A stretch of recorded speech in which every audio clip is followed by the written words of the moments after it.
Hello guys, today what we're going to do is we're going to look at highest common factor and lowest common multiple. By the end of this video you should know how to do both. So let's start with the first question. Write 525 as a product of its prime factors. Well, all this means is that we're going to write it in the form 525 is equal to a to the power of x times b to the power of y times c to the power of z, and so on and so forth, and a, b, and c are all prime. Okay? So let's look at 525, okay? What prime number goes into 525? Well, without even looking at it, 5. So now what we do is we do 525 divided by 5, which is going to be 105, okay? And then what prime number goes into 105? Exactly, another 5. So let's divide that by 5. We get 21. 21, what prime factor goes into 21?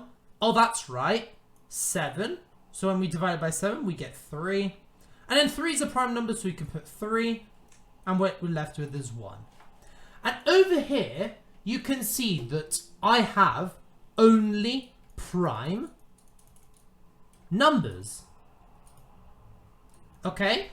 So we can safely say that 525 is equal to 5 squared, because there's 2, right? Times, what else have we got? We got a 7.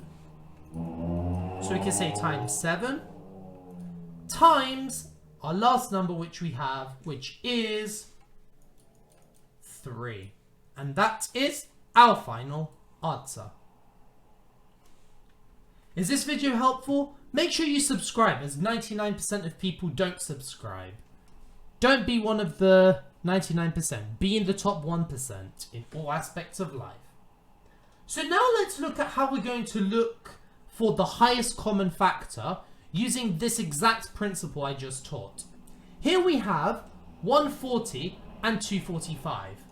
How are we going to find the highest common factor? Well, let's look at 140. 140, right? What can we divide from 140?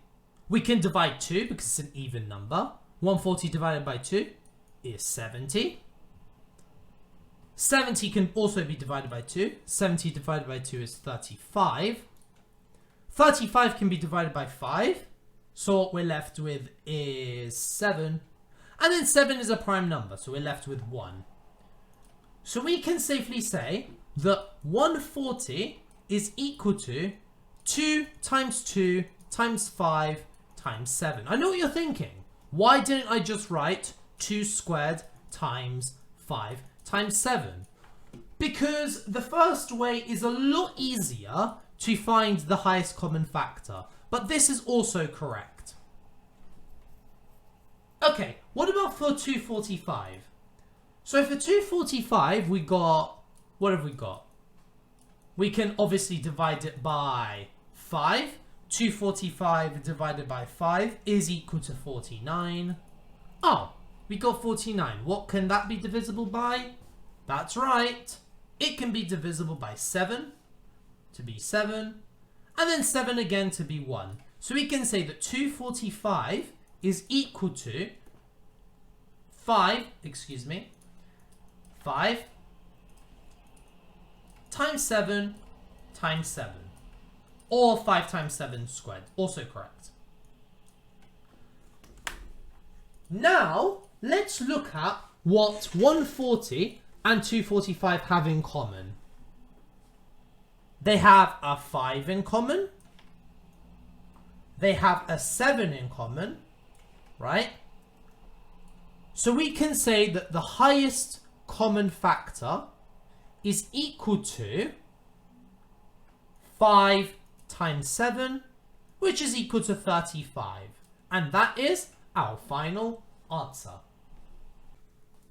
Do you guys need more help? Join my Discord server and send me your questions to get fast replies. Now, let's look at the lowest common multiple.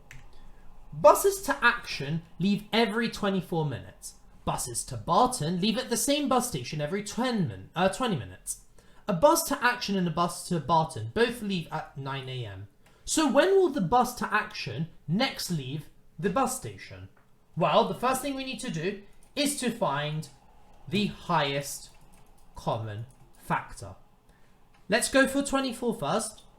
What prime number can we divide 24 by?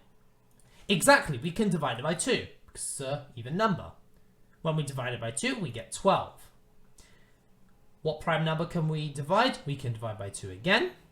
So what we're left with is 6. You guessed it, we can divide that by 2 again to get 3.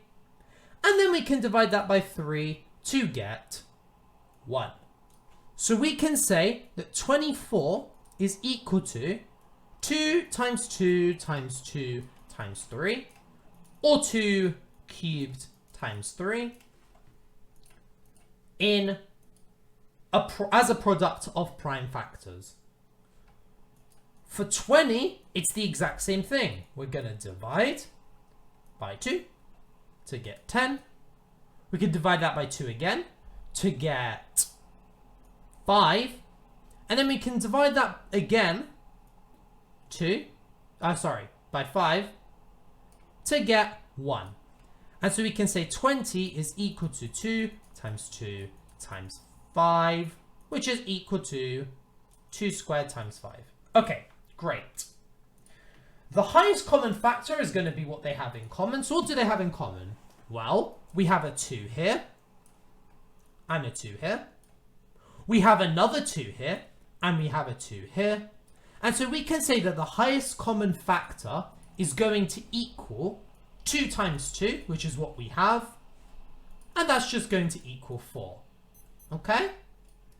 Now, to work out the lowest common multiple, the lowest common multiple is going to be the highest common factor times whatever we have left. Okay? So in this example, we have 4, which is our highest common factor. And what do we have left? I'll do this in a different color. We have a 5, so we times it by 5. We have a 2, so we times it by 2. We have a 3, so we times it by 3. And so 4 times 5 times 2 times 3 is equal to 120. So we can say that it takes 120 minutes for the buses to Action and the buses to Barton to leave at the same time at the same bus station. After 120 minutes, the time is equal to 11 AM. And that is our final answer. Thank you guys for watching. I hope this video made sense. If you guys want to pass your exams with flying colours, don't you worry. Get tutored by me. Drop me an email and you can organise a free meeting and a quote. Keep on learning as you have no idea what you're capable of doing.